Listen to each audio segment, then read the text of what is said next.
What's up, squad? I am out here at 2 o'clock in the morning, 2 something in the morning, and your boy been hard at it. I've been getting this thing finished up because I'm ready to start it, and the only thing I gotta do is really to start it is like set the timing, make sure the distributor is in the right place. I wish I would have filmed it, but I didn't.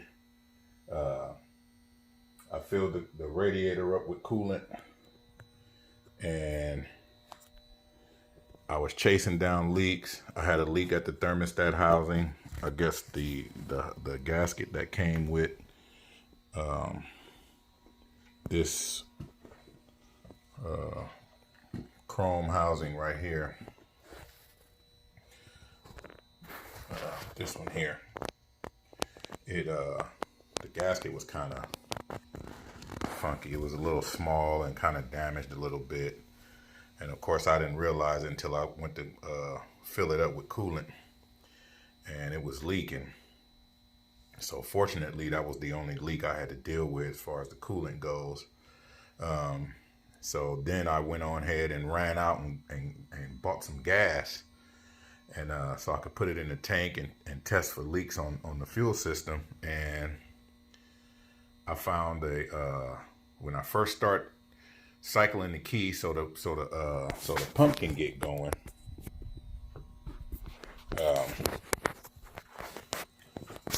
it started leaking at the filter. Excuse me if this is not the right angle, but it started leaking at the filter. And it was so bad that I couldn't run and go grab a camera to show y'all what was going on.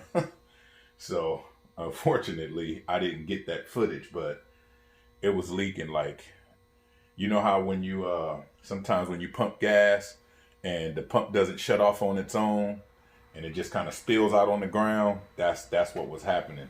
And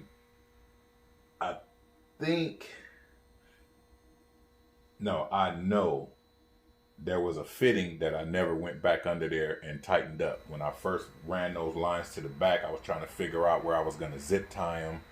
And so one of the lines I left loose because I was still working with it, and I never went back and tightened it up. So lesson learned for me is even if I'm going to go back to something, it's real easy to get sidetracked and you'll end up somewhere else doing something else. Tighten it up anyway. Tighten it up like you're done with it. Unless you can't move forward unless you go back to that. That wasn't the case. And I forgot to tighten it up. And when I went to start cycling the key, it just started leaking. I heard gas coming out all on the floor. Like right now, my garage is like, my eyes are burning from all the fumes that are in here. So as you can see, I got the back door open. So I'm just letting it air out a little bit. And I'm finna go ahead and raise the tank into the car because I tried. There was actually 3 leaks. There was 3 leaks total. One at the filter. I tightened that up, and it was good. And it's really hard to try to hunt down fuel leaks when the area that you're in smells like fuel. So once I fixed the leak at the filter, I went up to the front of the car because I got the fans running too. And as I was cycling the key, I was smelling fuel, but I didn't know if it was coming off the fuel that was on the floor that had spilled out or where. So I went up to the engine and I just start putting my nose real close to the engine, all around any of the fittings. And where I did find a leak, because there's only a few places that this can leak because I don't have a bunch of junctions, but I do have them. So let me grab my flashlight so I can show y'all what's going on. Okay, here we go. So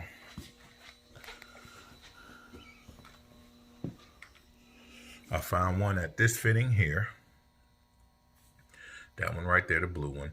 It was leaking very little, just a few drops here and there, but because I had cycled the key so many times, there was a little pool back there where you see the gray and the red down there. There was a little pool of fuel right there.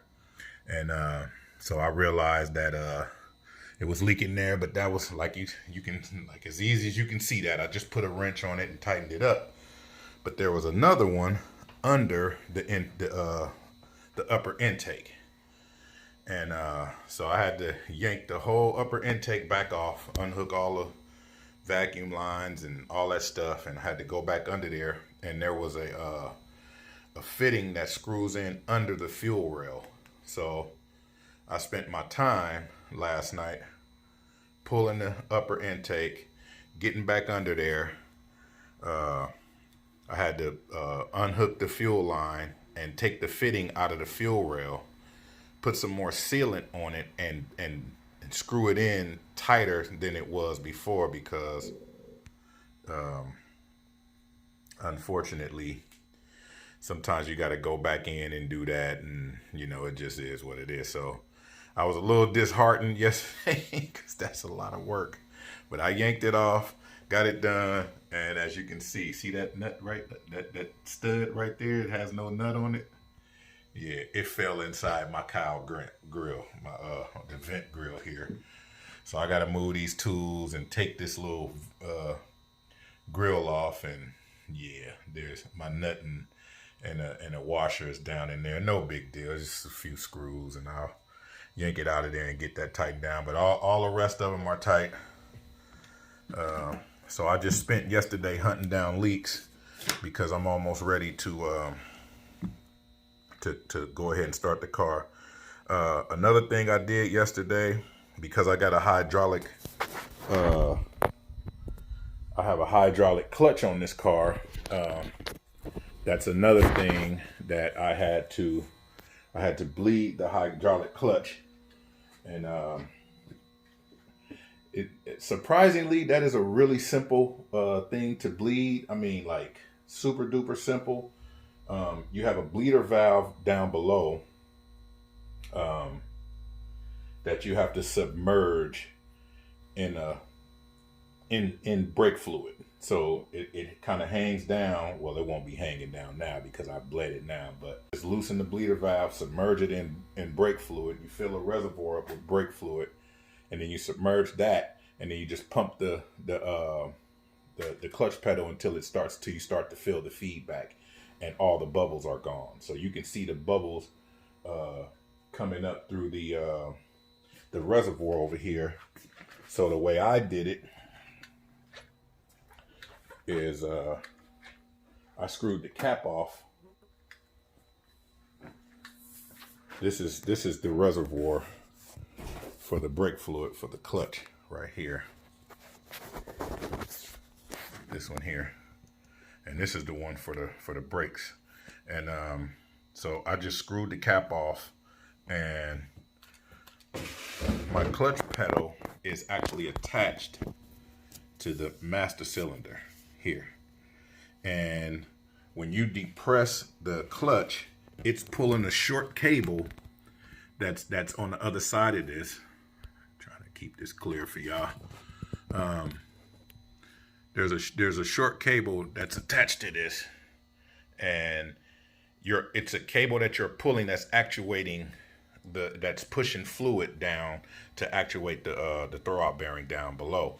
So because I didn't have two people to do this, what I did was I just screwed the cap off, because you can see the bubbles coming up through here, and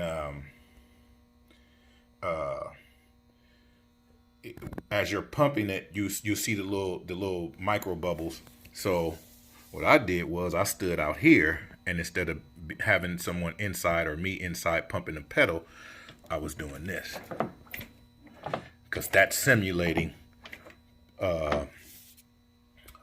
depressing the pedal, because what I'm essentially doing is pulling the cable out of it. So I just did that, kept doing it until I seen all the little micro bubbles gone. And once the bubbles are gone, system is bled.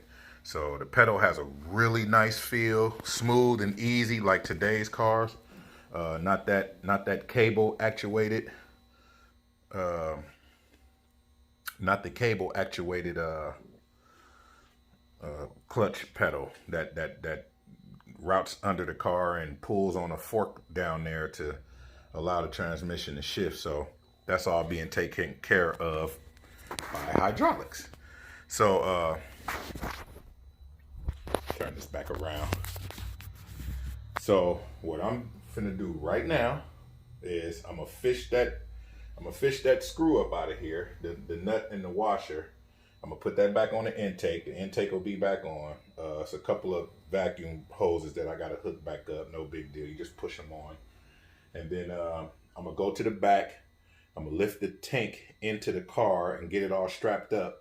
I wish I can film that. Unfortunately, I don't have help with the camera. So I will show you guys the finished product, but I'll just show you what I have to do. So these are the pins. There's 2 of these.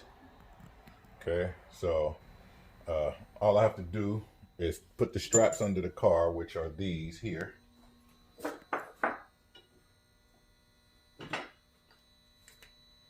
These are my fuel straps, the tank straps.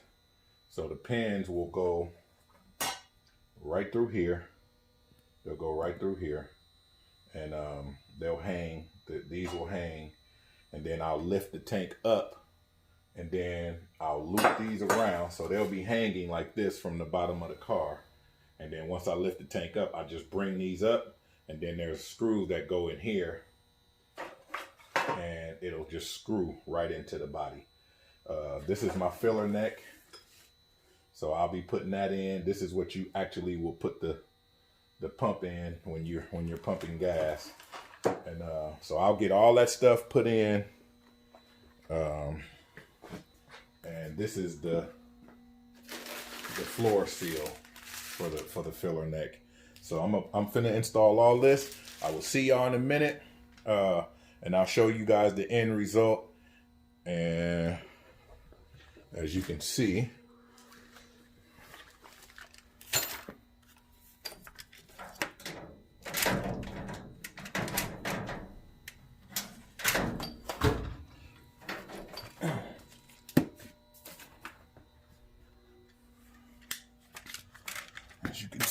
the gas tank is on the floor down there, and I'm finna install that, get it put up, and I'll be right back at y'all. Join the squad, click, share, subscribe, like my videos, help me grow my channel. I'll have the car drivable, hell, maybe by the end of the day if I'm lucky. So I've chased down the coolant leaks, the fuel leaks, and I'm ready to, get this thing started. So wish me luck. All right, back at y'all again. I got the gas tank in. Actually, I can let that jack down because it's not being held up by the jack anymore. But as you can see, candy red gas tank straps, and the silver cover for the gas tank. It's up in there nice and solid, no leaks, and I got this part done. So now all I got to do is put the sway bar in, and it's kind of hard to see, but see that little thing hanging by the tire, the little red thing? That's the guide for the parking brake cable.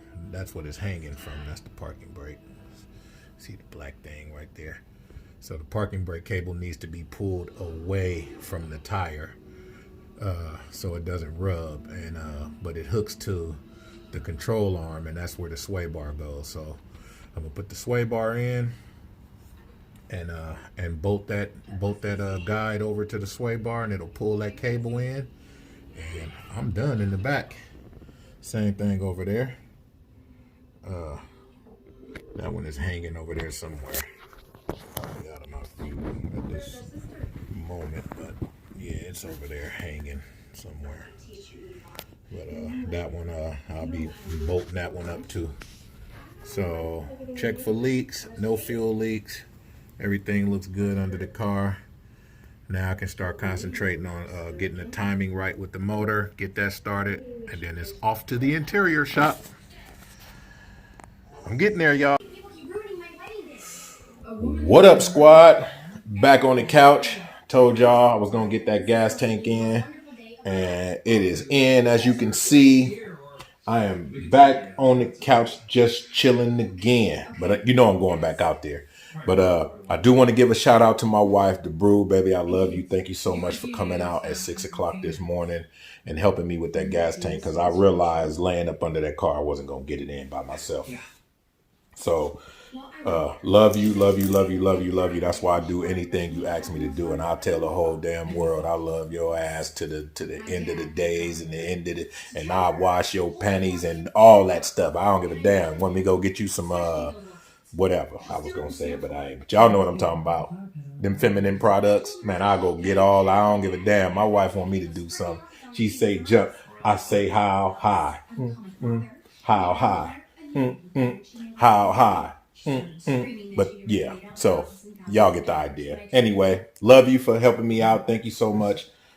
Even though I'm sitting on the couch, y'all know I'm into something, right? So I just finished hooking up my AC controls because mine only had one thing on the back. This is the one I bought, but mine only had this switch on it, which is the fan speed controller. And plus, I only have one of these knobs on mine. The one I bought came with two. And the only reason I took it off of this one, because you see how this is, the face of it is kind of beat up. It's scarred up here and got a dent right here and all that. So I just took all the stuff off of that one and put it on this one. And as you can see, it's got all the stuff on it that it needs. So I had bought a new fan speed switch, and then it came with these two. So I took them off of that one and put them on this one. So now mine is complete now, and I can go put it back in the car. So I'm in the game, so I'm always doing something. But what I'm gonna do right now is I am finna go get in the studio. I do gotta run the Ace Hardware.